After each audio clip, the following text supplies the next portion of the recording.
เอ้ยเห็นยังไงฮะเฮ้ยเฮ้ยเฮ้ยดีเท่สาปากแปรนี่เห็นคือ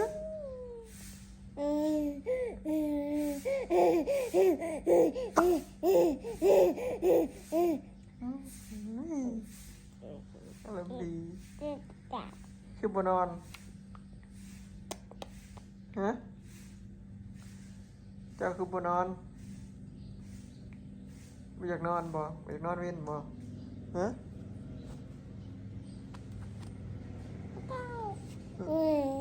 ฮะ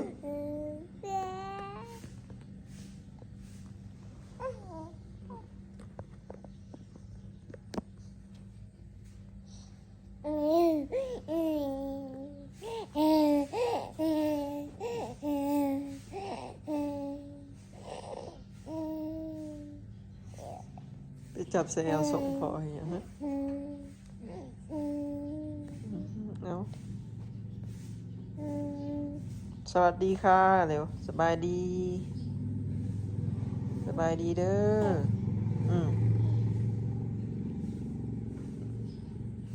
มื้อนี้อากาศหนาวสิลูก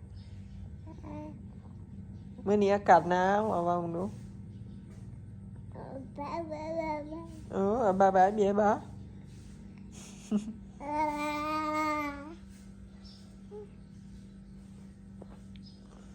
อยู่กับอลิสพี่น้องมื้อนี้บ่ได้ออกนะบ่ได้ออกไปเกือบหมู่แล้วฝนตกบ่ได้เกี่ยวข้าวบ่ได้เกี่ยวข้าวเฮาดอกพี่น้องแต่ว่าเกี่ยวข้าวซิมอนเพิ่นใส่บัดนี้ฝนมันตกก็เลยบ่ได้เกี่ยว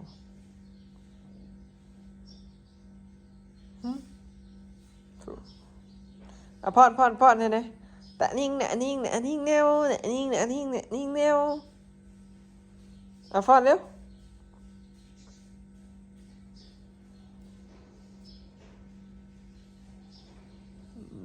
มื้อนี้บ่ได้ลงคลิปเช้าพี่น้องนอนตื่นสวยแล้วก็ออกไปเกลือหมูแล้วก็หมูสวบมือก็เลยบ่ได้ถ่ายคลิปแบบฝ่าวมาเจ็บเลยเฮ้ยเอาเป่าให้หน่อยเป่าให้หน่อยเป่ามือเอาเป่าให้หน่อยพอเจ็บบ่ยังก็เจ็บตื้มมือหมูสวบมือพี่น้องมือจนบาดจนแตกสวบแห้งเติมมันไปถือเขียวมันพอดีเลยมันแรงยาวแรงล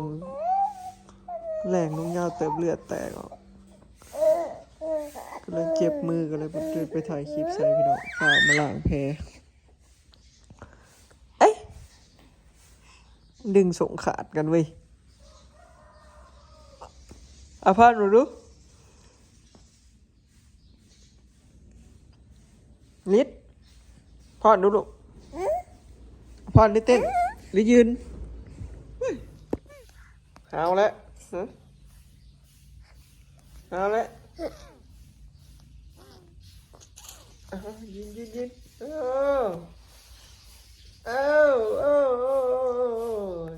ยยืนเฉยเนี่ย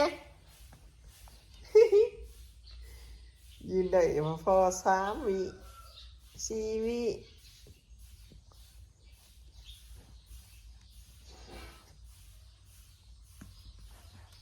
ฝนก็ตกบ่แห้งบ่ได้ดอกพี่น้องตกพอแย่ๆพอดีทางเปียกเปื้อนพอดีฝนเปียกพอดีเขาเปียกขนาดมันทำเขาแบบตกพอดีแบบพอดีมุดมัดนะมีเขาซุ่ม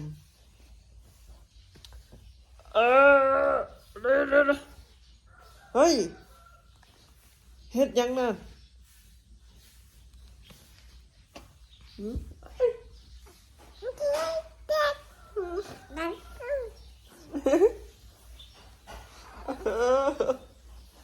เจ็บเด้โอ้ยเฮ้ยสบายดีเฮ้ย the baby too honey baby too เอาหัวเขกกล่องยังโอ้ยยัดเอามาก่อนเบิ่งว้าวมันอยู่ซื่อหัวเอาโซลีแล้วอีกแล้วเอาเดี๋ยวนี้ตัด1 2 3 4 5 6 7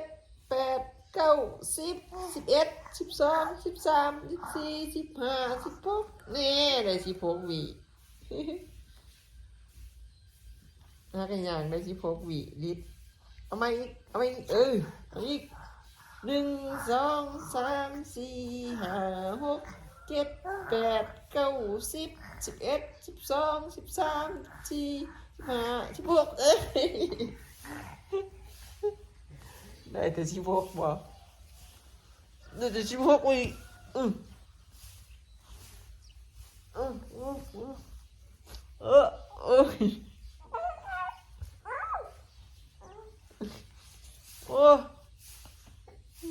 เบิ่งเด้อพี่น้อง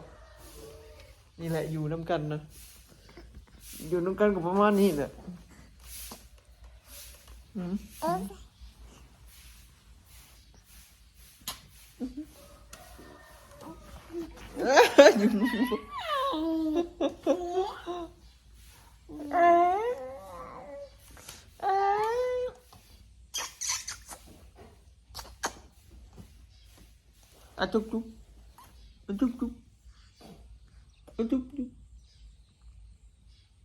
จุ๊บแพงจ้ะเฮ้ย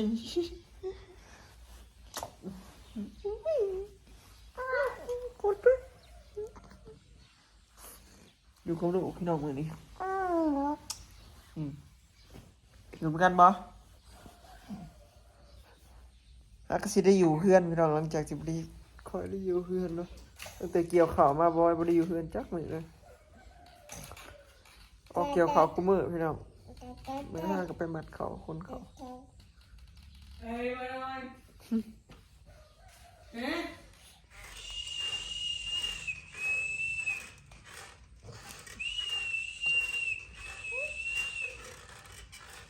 ตอนนี้ยังไม่ยอมรับเลยท่านผู้ชม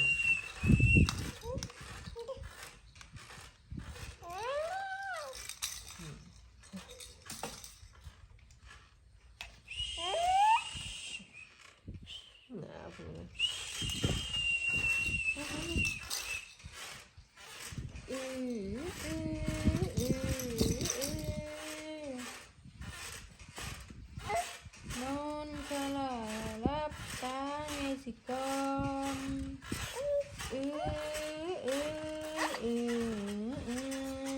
ลงแท้ลงแล้ว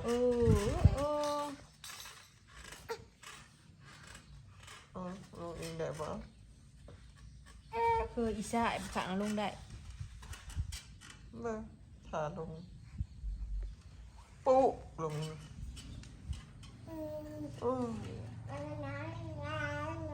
ที่นอนก็พอนอนไปอยู่ซื่อไม่ชอบอยู่นิ่งๆเลยพูดเอาเจี๊ยกเป็นเสียงเรียกของลิงมันไม่อยู่นิ่งมันชอบดิ้งกระโดดไปมาเจี๊ยกเป็นเสียงเรียกของลิงมันไม่อยู่นิ่งมันชอบดิ้งกระโดดไปมานอนกับบ่นอนน่ะ11 โมงแล้วนี่ลิงหน่อยเฮ้ยแม่ไปปักซอยไปซื้อยางโฟมให้มัดค่ะ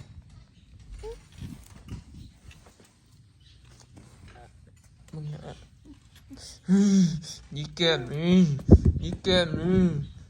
ไผขี้เหี่ยมสาวกินข้าวบ่โอ้ลมหนาวดิโยโอ้อันยังโอ้ยังมายังมายัง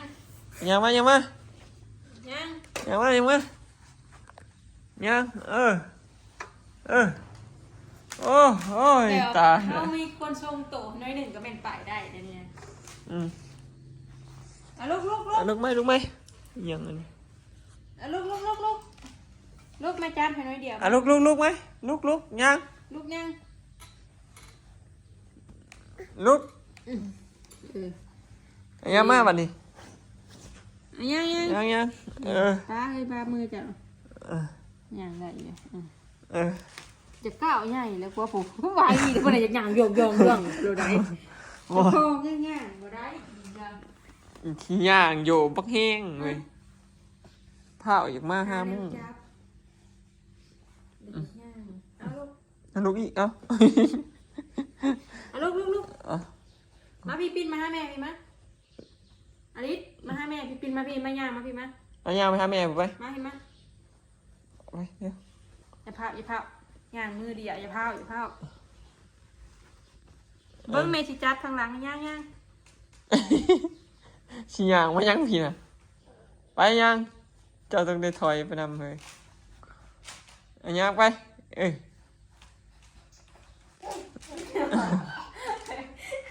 มันก็ไล่โจ้มันย่างล้มโว้ยย่างมาดิ เอาย่างมาหาพ่อเลยมะ ย่างไปหาออดไป ย่างมายังมา ย่างไปพุ่นแม่บอก ย่างมา แล้วบอกอุบแล้วเป็นชาวเลยไปย่าง เอา แม่บอกได้ป้าเอาไปแม่จับแขนก็ได้จับแขนเลย มานี่มาจับแขนพ่อมามือมาเพิ่นคิดว่าเขาหยอกเพิ่นเลยนะ น้ำหมุนเขา อืม ไปย่างมือมาลุกมือมามาลุกเฮ้ยบัดเท่านั้น โอ้ย เบ้ย เขียวเราบริมิชาที่ว่าสิปุ้งเลยปะ 41 เดือนน่ะได้นี่ยังอีก12 มื้อ13 มื้อก็ฮอด มันเป็นซักยาอยู่ลูก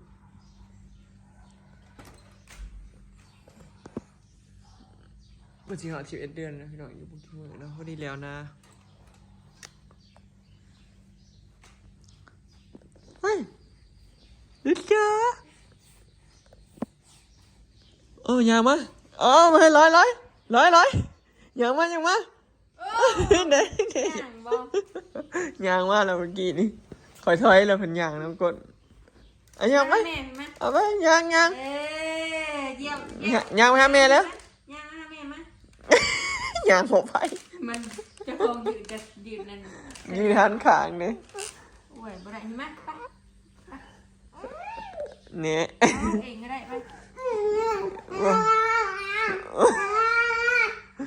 เอาแต่สิเฮ็ด บ่ได้ใจไม่ได้จักหา จักหายหมูได้อเดี๋ยวนี้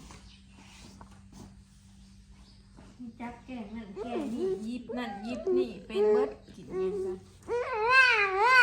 เอา ไม่ได้จุกเลยเอาไปโอ้ยลูกเอ้ยจุกลูกเข้าไปเหยียบไปล่างเลยไปนอนใช่ปะแม่บริโอ้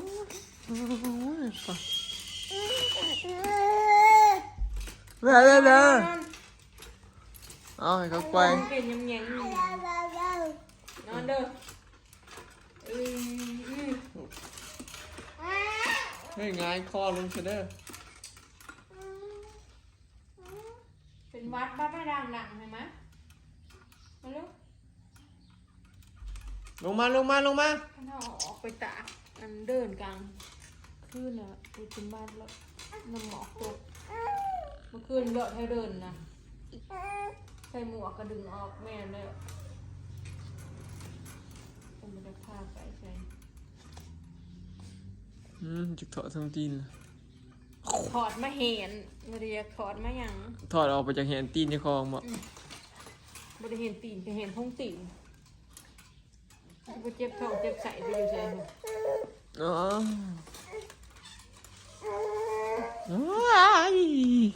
นอน น้องลูก พวงในความดื้อ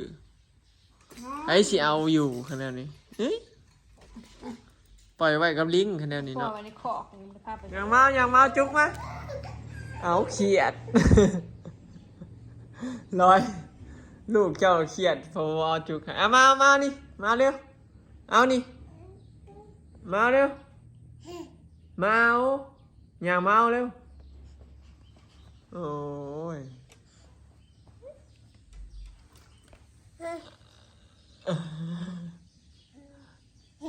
หายเลยเพิ่งพี่น้องเขาบอกหายที่หายเนี่ยเฮ้ยขี้เดียดเด้เนาะลิงเอ้ยขี้เดียดลิงหน่อยเด้ทรงผมคือเท่แท้มาเว้ยสาวหัวงอน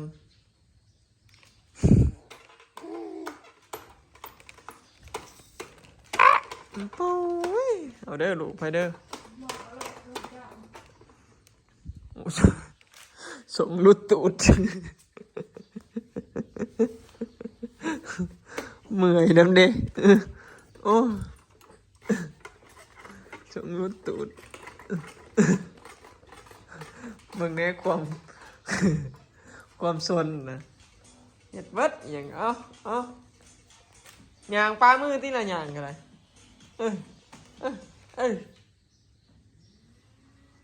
นั่นเสียงยังลูกโอเคเนาะพี่น้องคลิปนี้ก็สิขอเก็บภาพบรรยากาศไว้สำนี้เด้อเนาะเมื่อนี้ลมหนาวแห้งอันนี้พี่น้องฝนก็ตกเนาะก็เลยหยุดเกี่ยวเขาไปฝนข้ามเขาเขาพร้อม ไปแล้วพี่น้องสบายดีโอ้ห้องเลี้ยงเฮงแท้เดี๋ยวนี้โอ้ยสบายดีลูกลิดหันมายิ้มบัดหนึ่งแล้วอลิดอันยิ้มให้ป้าลุงเบิ่งดูโอ้เอาหัวซนปกเหรอบ่ซนพี่น้องเดี๋ยวนี้เล่นอย่างเดียว